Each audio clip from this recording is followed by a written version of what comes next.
그렇습니다. 주님이 부활하셔서 우리 안에 오셔서 떠나지도 아니하시고 버리지도 아니하시고 우리와 함께 하시고 믿음으로 살면 주께서 함께 하시는 역사들을 나타내실 줄로 믿습니다. 할렐루야. 오늘 우리가 출애굽기 34장 27절 말씀부터 읽었습니다. 이 말씀은 모세가 시내산에 두 번째 올라가서 하나님께서 이제 두 번째로 세계에서 주신 십계명 돌판 두 개를 가지고 내려올 때, 그때 29절 말씀에 보면 모세의 얼굴에 피부에 광채가 나타났다 그랬어요. 그런데 그는 그렇게 된 줄도 알지 못했다. 그래서 사람들이 보고서 얼굴에 피부에 광채가 나니까 30절에 그에게 가까이 하기를 두려워했다 그랬어요. 겁이 나는 거죠. 이제 죄인된 인간들이 하나님의 광채, 하나님의 영광 가운데 가까이 가기가 두려운 마음이, 존재적인 두려움이 있는 것처럼 그렇게 된 거죠. 31절 모세가 부르니까 이제 족장들 오고 아론 오고 회중 오고 그들에게 말하니까 32절 그 후에야 이스라엘 자손이 가까이 오는지라 그랬어요. 그래서 모세가 이제 하나님께서 시내산에 주신 말씀을 다 전하고 그리고 말하기를 마치고는 수건으로 자기 얼굴을 가렸다 그랬어요. 34절 그러나 하나님 앞에 나아가서 하나님과 말씀을 할 때는 그때는 수건을 벗고 있다가 나와서 이스라엘 자손에게 말할 때는 모세의 얼굴의 광채에다 자꾸 그걸 초점을 맞추니까 35절에 말하라 하나님 만나러 갈 때까지는 다시 수건으로 자기 얼굴을 가렸다 이렇게 말씀합니다. 얼굴을 가렸다고 하는 것은 모세가 나한테 초점을 맞추지 말아라, 나한테 집중하지 말고 말씀에 초점을 맞춰라, 하나님께 초점을 맞춰라. 이건 지나갈 것이고 영원한 것은 하나님이고 말씀이다. 그걸 의미한다고 그래요. 그래서 이제 그렇게 했다 하는 게 오늘 말씀의 전체적인 내용입니다. 그런데 오늘 27절 28절에 보면 시내산에서 두 번째 내려올 때 모세가 여호와와 함께 40일 40야를 거기 있으면서 떡도 먹지 아니하였고 물도 마시지 아니하였으며 여호와께서는 언약의 말씀 곧 십계명을 그 판에 새겨 줬다. 40일 그 음식을 하면서 있었는데 하나님을 만났는데 떡도 먹지 않고 물도 마시지 않았다. 우리들에게 신앙 금식 기도하고 다른 게 이거예요. 모세는 전적으로 하나님의 능력으로 40일 금식을 해도 물을 먹지 않으면 죽음, 3일 정도 이상 물을 먹지 않으면 사람이 죽게 되는데 그렇지 않고도 하나님의 능력으로 40일 금식 기도를 했다, 금식했다 하는 그런 말씀이. 그런데 이 십계명 돌판, 하나님이 새기신 돌판 갖고 올 때 모세의 얼굴이 빛났는데 왜 얼굴이 빛났는가에 대해서 크게 두 가지를 볼 수 있죠. 하나님과 함께 있었다. 27절, 28절 그렇고 또 29절에 보면 모세는 자기가 여호와와 말씀하였으므로 말미암아 얼굴에 피부에 광채가 나나 깨닫지 못했다. 하나님과 말씀을 했다. 가서 가만히만 있었던 게 아니라 하나님과고 영적인 대화를 했다. 교제를 했다. 그런 말씀이. 그게 모세의 얼굴을 빛나게 했던 원인이었다 하는 것을 여기서 밝히고 있습니다. 첫 번째 돌판을 가지고 내려오다 우리가 앞에 살펴본 것처럼 그때는 이스라엘 백성들이 40일 동안 모세가 내려오지 않으니까 이 모세가 죽었는가 보다. 우리를 애굽에서 인도해낸 모세, 하나님이 인도했는데 모세 사람이 인도한 것으로 착각을 해서 모세가 없어지니까 하나님도 안 계신 줄 알고 우리를 인도할 신을 만들라. 그래서 금송아지를 만들어 놓고 금송아지 앞에서 뛰놀면서 거기서 제사를 지내고 그게 우리를 애굽에서 인도한 신이다 하면서 이스라엘 백성들이 착각을 했어요. 착각을 한 정도가 아니라 신앙의 기본이 안 돼 있죠. 그래서 그 내려오다가 모세가 그걸 보고 의분이 나서 하나님의 심정으로 그랬겠죠. 하나님이 새겨준 십계명 돌판 말씀이 새겨진 거 그걸 내던져서 32장 17, 19절에 보면 산 아래로다 던져서 깨뜨렸다 그랬어요. 이게 언약의 돌판인데 계약의 돌판인데 이스라엘 백성들이 말씀을 지키겠다고 자기들이 응답을 해서 지키겠다, 다 순종하겠습니다. 그래서 계약을 맺는 것이지 그냥 맺은 게 아니거든요. 그리고 이 계약을 어기면 이제 피의 언약이 돼서 이 제물들처럼 죽게 된다 하는 그런 의미의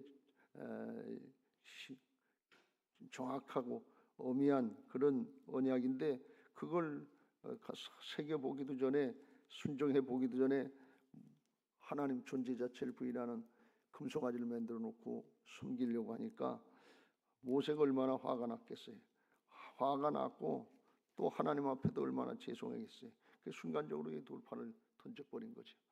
그리고서 이제 하나님 앞에 회개하고 주동자들 처벌하고 3,000명이나 죽이고 그리고 하나님 앞에 다시 엎드려서 목숨 걸고 기도하고 중보해서 두 번째로 다 이제 올라가는데 두 번째로 올라갈 때하고 첫 번째로 올라갈 때 차이가 뭔가 하면 첫 번째는 돌판을 받을 때 그냥 올라갔어요. 그냥 나한테 올라와라 시내산으로. 근데 하나님이 돌판을 준비하셔서 하나님이 거기다 뭐 레이저 광선처럼 새겨 주셨겠죠. 그렇게 새겨 주셨어요. 근데 두 번째 올라올 때는 그냥 올라오라고 그러지 않은 게 아니라 34장 1절과 4절에 보면 돌판을 만들어 가지고 다듬어 가지고 오라고 그랬어요. 여호와께서 모세에게 이르시되 너는 돌판 둘을 처음 것과 같이 다듬어 만들라. 네가 깨뜨린 처음 판에 있던 말을 내가 그 판에 쓰리니 네가 깨뜨렸기 때문에 다시 새겨줘야 되는데 이번에는 돌판 두 개를 만들어 가서 다듬어 가져와라. 4절에 모세가 돌판 둘을 처음 것과 같이 깎아 만들고 아침에 일찍 일어나 그 돌판 둘을 손에 들고 여호와의 명령대로 시내산에 올라가니 그랬어요. 시내산이 거기가 험한 산인데 올라갈 때 얼마나 힘든지 몰라요. 걸어 올라가려면. 그런데 돌판 둘을 들고 올라가려니까 얼마나 힘들었겠어요. 그 돌판 둘을 만들면서 모세가 무슨 생각을 했을까? 하나님이 모세에게 왜 그렇게 하셨을까? 특별한 말씀은 성경에 없어요. 근데 성서학자들의 추정에 의하면 하나님이 모세한테 그렇게 말씀하셨을 것 같다고 그래요. 추정이죠. 그러니까 그럴듯한 추정인데 모세가 첫 번에 새긴 돌판 금송아지 사건 때문에 하나님의 심정으로 의분으로 깨뜨렸는데 내던져서 깨뜨렸는데 하나님이 모세한테 그렇게 말씀하셨을 거라는 게 야 모세야 네가 아무리 성질이 나고 아무리 기분 나빠도 말씀은 버리지 말아라. 그렇게 말씀하셨을 것 같다는 거예요. 근데 그 얘기를 들으니까 그럴듯한 것 같아요. 의분이 나고 자기 생각엔 옳았다고 생각하고 당연히 그렇게 할 수 있을 것으로 생각하는데 그래도 말씀은 버리지 말아라. 그래도 하나님은 떠나지 말아라. 우리가 까딱 잘못하면 홧김에 그럴 수 있어요. 난 잘했다. 나는 안 틀렸다. 그러니까 그냥 질러댈 수 있어요. 그런데 그래도 성질내지 말아라. 말씀은 버리지 말아라. 하나님 잊어버리지 말아라. 그런 뜻이라는 거예요. 그 말씀을 제가 보니까 수긍이 가요. 우리가 가끔 그럴 때가 있잖아요.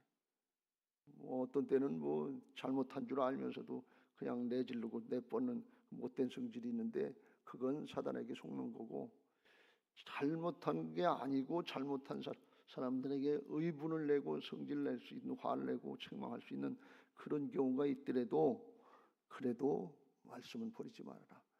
말씀부터 생각해라. 만약에 이 순간에 모세가 하도 당황해서 기분 나빠서 그러긴 했지만 하나님이 이거 어떡합니까? 어떡할까요? 한번 물어봤다 그러면 그렇게까지는 안 됐을 거 아니에요. 그러니까 하나님 생각이 없는 거예요. 이제 순간적으로 하도 기분이 나쁘니까 자기 감정이 더 강해져가지고 내던진 거죠. 하나님도 그럴 만하니까 이제 참아주셨는데 그런데 그래도 말씀은 버리지 말아라. 그건 내가 새겨준 거 아니냐. 말씀이 내가 아니냐.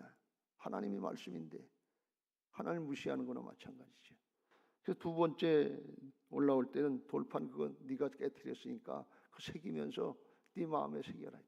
다시는 이거 돌판 깨뜨리지 않겠다. 돌판 깨뜨리면 내가 만들어 가지고서 그 힘들고 어렵게 갖고 올라가야 되니까 사람이라는 게 우선적으로 하나님의 은혜로 되는 거지만 자기 수고, 자기 노력, 자기 헌신이 들어가야 그래야 은혜를 똑바로 알아요. 그래야 사람이 바뀌거든요. 그냥 가만히 앉아서 그냥 아멘만 하면 척척척 모이가 다 이루어지면 은혜인 줄 몰라요. 귀한 줄 몰라요. 그래서 하나님이 특별히 그렇게 하셨다. 이렇게 해석을 합니다. 그럴듯한 말이다. 또 그럴 것 같아요. 우리가 성질 날 때 있고 화날 때 있지만 내가 옳다고 주장하고 주장을 내뻗을 때 있고 법이여 하고 그럴 때 있지만 그럴 때도 하나님의 말씀을 잊어버리지 말고 하나님 편에 서시고 말씀 편에 서시길 주님의 이름으로 축복합니다. 할렐루야. 그런데 그 첫 번째하고 두 번째 돌판을 들고 내려왔을 때 차이가 뭐냐? 그게 오늘 본문의 말씀의 차이예요. 첫 번째 돌판을 들고 내려왔을 때는 그때는 모세의 얼굴에 광채가 빛났다는 말씀이 없어요. 두 번째 내려올 때는 얼굴에 광채가 빛났다는 거예요. 첫 번째는 하나님이 그런 사건이 있을 줄도 아셨겠지만 속에 자기 감정이 충만했던 거예요. 성질도 충만했던 거예요. 의분이긴 했지만 그러니까 얼굴이 빛날 수가 없는 거예요. 근데 두 번째는 하나님과 함께 있으면서 이제 첫 번째 실수를 아니까 물도 마시지 않고 떡도 마시지 않고 하나님의 영적인 대화를 하고 그랬으니까 영적인 대화를 했다고 하는 건 무슨 뜻인가 하면 수준이 영적으로 하나님과 대화할 수 있는 수준이 열렸다는 거예요. 그만큼 충만하다는 거예요. 그리고 하나님의 말씀만 들었으니까 세상의 건 단절이 되고 40일 동안 하나님의 말씀으로 충만해지니까 영적으로 충만해지니까 얼굴이 빛나더라 그런 말씀이에요. 하나님은 빛이시라 그랬습니다. 하나님으로 충만할수록 영으로 충만할수록 얼굴이 빛나는 것을 믿으시기 바랍니다. 스데반은 성령이 충만해서 얼굴이 천사같이 빛났다 그랬어요. 하늘문이 열렸다 그랬어요. 우리가 세상의 것으로 충만하고 욕심으로 충만하고 자아로 충만하면 얼굴이 검해져요. 어둠의 세력이 붙잡히는 거니까. 이게 염려, 근심, 걱정 우리가 많이 하는 게 문제가 있어서 그런 게 아니고 내 자신으로 충만하기 때문에 내가 주인 노릇을 내니까 염려가 되고 근심이 되고 걱정이 되고 얼굴이 검해진단 말이지. 근데 하나님으로 충만하면 하나님께 맡기면 되잖아요. 그러니까 하나님이 주시는 평강이 있어서 얼굴이 빛나게 될 줄로 믿습니다. 하나님의 통치가 우리 안에 이루어지면 하나님의 나라가 이루어지면 의와 평강과 희락이 넘친다고 그랬어요. 하나님을 기쁘시게 하고 사람들에게도 인정받고 칭찬받는다고 그랬어요. 그러니까 기분 좋을 수밖에 없어요. 얼굴이 빛날 수밖에 없어요. 영적으로 충만하시길 주님의 이름으로 축복합니다. 하나님과 영적으로 우리가 말씀을 따르고 순종하고 기도도 하지만 대화가 될 수 있는 하나님의 함께 묻고 주님 어떻게 할까요? 묻고 주님의 음성을 듣고 예수님처럼 청종 듣고 따르는 이런 신앙을 할 때 자기 욕심을 따라서 하는 것이 아니라 하나님의 뜻을 이루는 신앙이 되고 하나님께 영광 돌리는 신앙이 되는 것을 믿으시기 바랍니다. 무슨 일을 했느냐 얼마나 큰 일을 했느냐 중요하지 않아요. 그 목적이 하나님께 영광을 돌리려고 했느냐 자기 명예 자기 앞가림 자기 이름 드러내려고 했냐 이건 전혀 다른 거예요. 얼굴이 빛났다는 것은 모세가 하나님의 뜻을 붙잡고 하나님의 뜻을 따르길만을 힘썼다 그런 말씀이 하나님께서 명령한 것 그걸 다 백성들에게 가르쳐주고 그걸 지키게 하는데 욕먹고 그리고 불평하고 원망하지만 그래도 그걸 끌고 나가려고 하니까 하나님이 축복하셔서 그 얼굴이 빛나게 하신 것 같아요. 구별시켜 주신 거예요. 우리에게도 이런 은혜가 있었으면 좋겠습니다. 근본적으로 영적으로 충만해야 얼굴이 빛난다고 하는 것은 이 빛나는 건 화장을 잘해서 얼굴이 빛나는 게 아니고 내적으로 충만해야 그게 밖으로 드러난 게 충만인 것을 믿으시기 바랍니다. 빛나는 거예요. 속에 욕심으로 가득 차 있으면 그게 어떻게 얼굴이 빛나겠어요. 근데 속에 하나님의 생명인 사랑으로 가득 차 있으면 그러면 얼굴이 빛나게 되는 것을 믿으시기 바랍니다. 왜? 예수님의 성품이거든요. 하나님의 성품이거든요. 그걸 예수님은 마태복음 5장에서 산상수훈에서 이렇게 말씀합니다. 너희는 세상의 빛이라. 그런데 언제 빛의 역할이 나타나느냐. 마태복음 5장 16절에 이같이 너희 빛이 사람 앞에 비치게 하여 그들로 너희 착한 행실을 보고 하늘에 계신 너희 아버지께 영광을 돌리게 하라 그랬어요. 그러니까 사랑으로 행하는, 헌신하고 섬기고 나누고 자기 유익이 아니라 다른 사람의 유익을 위해서 행하는 사랑으로 행할 때 빛이 드러난다 그런 말이에요. 예수님이 드러나는 거예요. 내가 빛이 아니라 내 안에 오신 예수님이 빛이신 것을 믿으시기 바랍니다. 그러니까 나는 죽고 내 안에 계신 주님을 나타내려고 하는 신앙을 할 때 그때 주님이 드러나는 거예요. 그러니까 빛나는 모습으로, 영광스러운 모습으로 드러나게 될 줄로 믿습니다.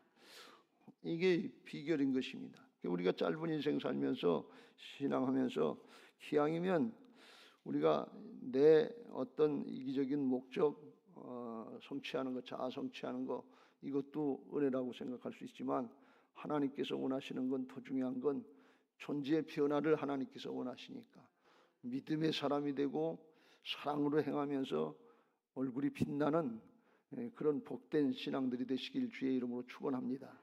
주일날도 말씀드린 것처럼 예배드리고 나가면, 집에 가면 얼굴이 빛나야, 그래야 다른 가족이 교회를 안 나오더라도 아버지는 어떻게 예배드리고 나면 얼굴이 빛나요? 엄마는 어떻게 예배드리고 나면 얼굴이 빛나요? 그런데 그냥 흔히 하는 얘기보다 예배 드리러 올 때 싸우고 예배 드리고 나서 또 갈 때 싸우고 그러면 얼굴이 빛나갔어요? 우중충하니까 아유, 교회 갔다 오면 얼굴이 우중충해지는구나. 가지 말아야 되겠다. 나는 그렇게 깊이 교회 일에 빠져들지 말아야 되겠다. 애들이 그렇게 생각한다는 거예요. 얼굴이 빛나시길 주의 이름으로 축원합니다. 말씀으로 충만하고 하나님 앞에서 설교 들을 때 그냥 판단하고 계산하고 내 자아로 충만하다 돌아가시지 말고 하나님 내게도 은혜를 베풀어 주시옵소서. 그 말씀대로 따라 살게 하옵소서. 주님의 모습을 드러내는 도구로 쓰임받게 하옵소서. 하나님의 영광을 위해서 쓰임받게 하옵소서. 그렇게 하면서 말씀을 받고 기도하고 가면 우리의 속에 있던 것들, 어둠의 영들이 쫓겨나오고 성령께서 충만해서 빛나는 얼굴이 되게 하실 줄로 믿습니다. 복음의 역사가 절로 나타나게 하실 줄로 믿습니다. 이게 우리들에게 주시는 오늘 주님의 음성인 것입니다. 우리에게 복음으로 예수님께서 십자가 지시고 부활하셔서 거듭나게 하신 이유가 어디느냐? 빛나는 신앙 하게 하시게 하는 거예요. 내 자아로 충만해서 내 욕심을 따라 신앙하면 모의가 되고 모의가 이룬 것 같고 모의가 목사가 되고 장로가 되고 모의가 된 것 같아도 그건 상관없어요. 하나님 앞에 주님의 성령으로 충만해서 하나님의 영광을 위해서 주님의 사랑으로 충만해서 하려고 할 때 그때 하나님의 은혜가 있게 될 줄로 믿습니다.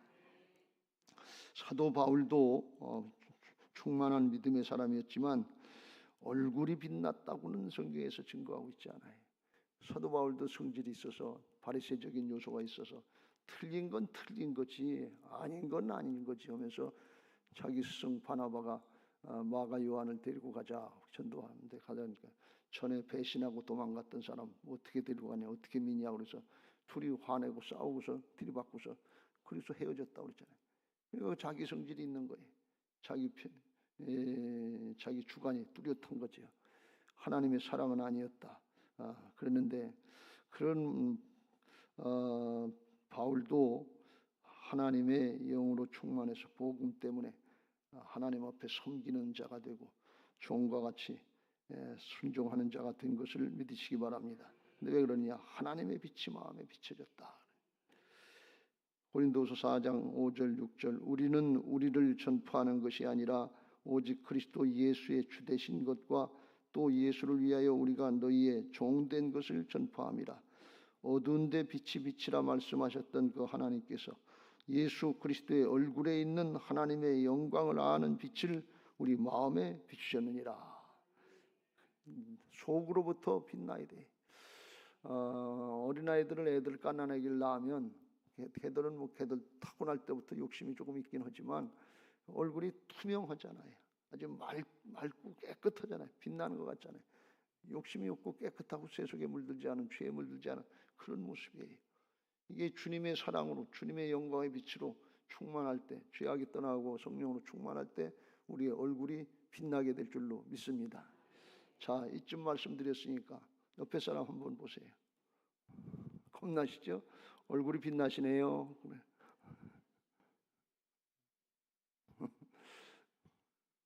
얘기가 잘 안 나오세요? 믿음으로 하세요. 하나님이 보실 때는 우리의 육신의 겉사람을 보시는 것이 아니라 우리의 영의 속사람을 보신다고 그랬어요. 복음을 통해서 온전히 예수님처럼 만들어주신, 주님과 영으로 하나가 된 주님을 통해서 만들어진 속사람을 보기 때문에 예수님이 우리를 복음의 거울을 통해서 보실 때는 예수님처럼 보인다는 거예요. 이게 영적인 진리인 것을 믿으시기 바랍니다. 육신의 옛사람, 겉사람은 죽고 끝날 것이고 흙으로 돌아갈 것이고 속사람이 영원토록 신령한 몸을 입고 살게 될 줄로 믿습니다.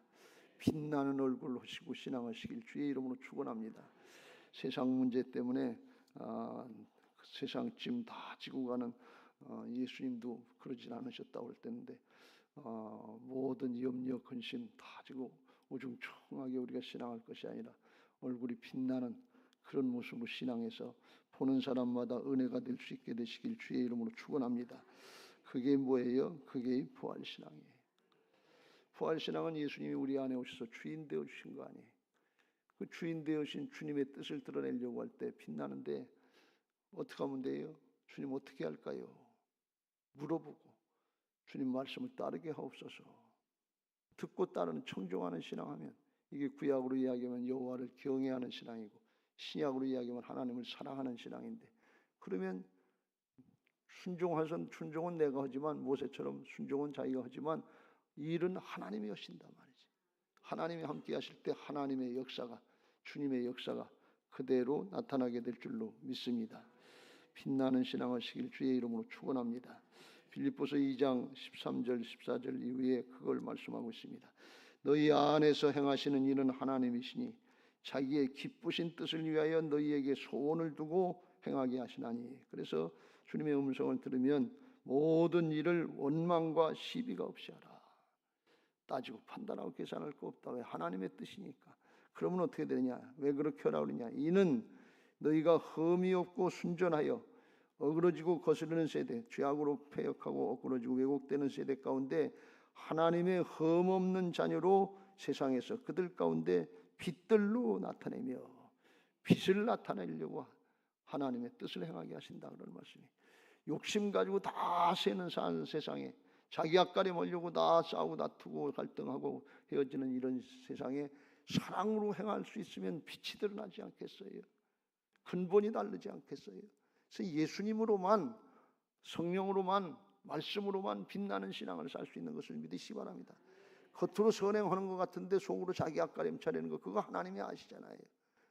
겉모습만 보고 하는 게 아니라 진짜 하나님의 영광을 위해서 자기를 헌신하면서 주님의 모습을 드러낼 때 부활신앙을 할 때 그때 성령께서 역사하셔서 빛나는 얼굴이 되게 하실 줄로 믿습니다. 빛나는 신앙, 빛나는 얼굴 하시고 기왕이면 하나님 앞에 빛 가운데 계시는 천국으로 주님 만나러 갈 텐데 그때 스데반처럼 빛나는 얼굴을 하고 가시길 주의 이름으로 축원합니다. 세상 욕심에 가득 차 있다가 그냥 돈 하다가 놓지도 못하고 염려하고 근심하고 시커먼 얼굴로 가시지 말고 빛나는 얼굴로다가 주님의 영광 가운데 들어갈 수 있는 복된 신앙들 되시기를 예수님의 이름으로 축복합니다. 할렐루야. 그런 신앙하게 해달라고 찬양하시고 기도하겠습니다. 428장